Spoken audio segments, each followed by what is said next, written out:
तो दोस्तों आज 4 दिसंबर 2021 शनिवार का दिन हो चुका है। तो आइए फटाफट से बात कर लेते हैं आज शिक्षा विभाग से जुड़ी कुछ ताज़ा खबरों की और कुछ बड़ी खबरों की। केंद्रीय माध्यमिक शिक्षा बोर्ड ने शुक्रवार को नोटिस जारी करते हुए सभी स्कूलों को OMR सीट को बोर्ड की उत्तर कुंजी से मूल्यांकन करने की सलाह दी। आपको बता दें, इसके लिए CBSE की ओर से 10वीं व 12वीं कक्षा के लिए उत्तर कुंजी जारी करने के साथ स्कूलों को नोटिस भी दिया गया है। इस वर्ष दिव्यांग व्यक्तियों के अंतर्राष्ट्रीय उत्सव पर पूर्ण सहभागिता और समानता को थीम के रूप में चुना गया है। इस थीम के तहत समाज में दिव्यांगजनों को समानता के अवसर, उनके अधिकारों के बारे में जागरूक करना और सामान्य नागरिकों की तरह उनकी सेहत पर भी ध्यान देने के साथ सामाजिक आर्थिक स्थिति को सुधारने पर ध्यान केंद्रित करने पर जोर दिया गया है। आपको बता दें, 3 दिसंबर 1992 को UNO से विश्व में दिव्यांगजनों की स्थिति और उनके अधिकारों व कल्याण के लिए वैश्विक प्रयासों हेतु उक्त दिन को अंतर्राष्ट्रीय दिव्यांग दिवस के रूप में मनाने की घोषणा की थी। प्रदेश भर में 5वीं और 8वीं के स्टूडेंट्स को इस बार बोर्ड पैटर्न पर परीक्षा देनी होगी। पिछले 2 साल से शिक्षा विभाग 5वीं और 8वीं क्लास के स्टूडेंट्स को प्रमोट कर रहा है। आपको बता दें, स्टूडेंट्स के आवेदन इस बार भी ऑनलाइन ही भरवाए जाएंगे, जिसका शेड्यूल बाद में जारी किया जाएगा। राजस्थान माध्यमिक शिक्षा बोर्ड की पूर्व परीक्षा में अनुत्तीर्ण रहे परीक्षार्थियों को मुख्य परीक्षा के लिए आवेदन के लिए 12 दिसंबर तक का अवसर दिया गया। आपको बता दें, सेकेंडरी और सीनियर सेकेंडरी पूर्व परीक्षा का परिणाम 1 दिसंबर को जारी किया गया था। जयनारायण व्यास विश्वविद्यालय के विधि संकाय में LLM द्वितीय वर्ष पाठ्यक्रम में सत्र 2021-22 में प्रवेश परीक्षा के लिए आवेदन भरने की तिथि 15 दिसंबर तक बढ़ाई गई है।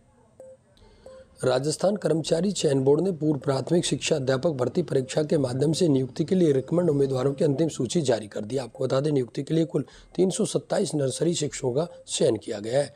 चयनित उम्मीदवारों की सूची बोर्ड की आधिकारिक वेबसाइट पर उपलब्ध है।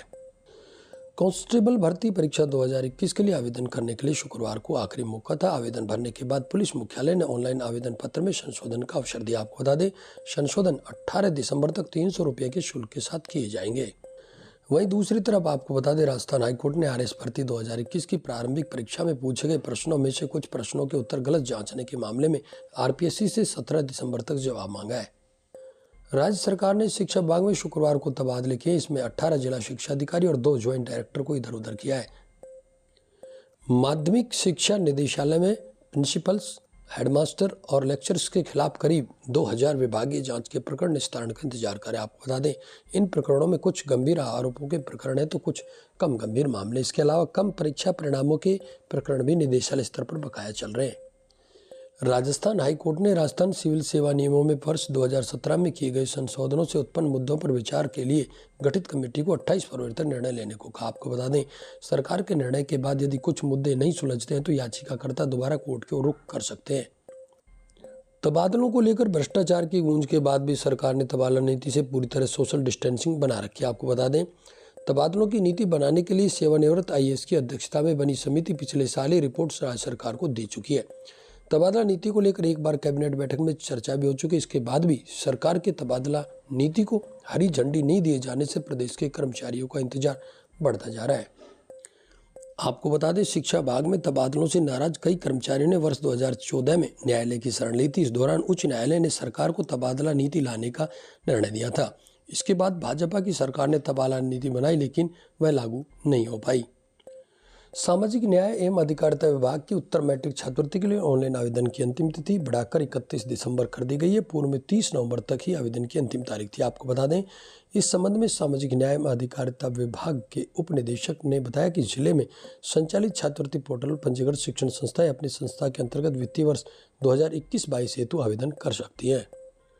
मोहनलाल सुखाड़िया विश्वविद्यालय द्वारा B.Ed द्वितीय वर्ष की परीक्षा के टाइम टेबल में बदलाव की जानकारी नहीं होने से किए विद्यार्थियों के पेपर छूट गए। आपको बता दें, विद्यार्थियों ने गत सितंबर में हुई रीट परीक्षा दी और कई विद्यार्थियों के अच्छे अंक भी आए, लेकिन B.Ed का पेपर छूटने से शिक्षक बनने का उनका सपना टूट चुका है। केंद्र सरकार ने गुरुवार को माना कि उसके 8 बड़े मंत्रालय व विभागों में करीब 42,000 से ज्यादा रिक्तियां आरक्षित वर्ग की हैं। रेलवे मंत्रालय व राजस्व विभाग में आरक्षित वर्ग के करीब 50% से ज़्यादा पद रिक्त हैं। केंद्र सरकार ने इन पदों के लिए विशेष भर्ती अभियान चलाने का निर्णय लिया है। नए साल यानी ग्राहकों को मुफ्त ATM ट्रांजैक्शन लिमिट पार करने पर ज़्यादा पेमेंट करना होगा। जून में भारतीय रिजर्व बैंक ने बैंकों को 1 जनवरी 2022 से ATM से मुफ्त मासिक पैसा निकालने पर एक लिमिट के बाद शुल्क बढ़ाने की इजाज़त दी थी।